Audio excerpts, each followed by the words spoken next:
Samarqandda, yaqinda bitta to'yda ko'rdim. Dasturxon ustiga tirik baliq qo'yib qo'yibdi. Mana aytdim, boplabsizlar dedim. Endi stol oyog'iga bitta qo'yan boylab qo'yiladi dedim.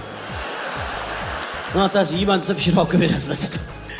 Samarqandda bitta farzandga 10 tadan oshiq to'y qilishar ekan. Biz shogirdim bilan o'tirib sanadik. To'ylarda qarang, maslahat oshi, hay oshi, oshi xo'rakon. Undan keyin Fotihadan keyin kuyov uyida katta osh, kelin uyida katta osh, undan keyin vechirdan keyin chillaga rezon. Undan keyin biseshanba, bichorshanba, bipayshanba, bijuma, bishanba, biyakshanba, bidushanba. Nonishgan non, somsa xo'rakon.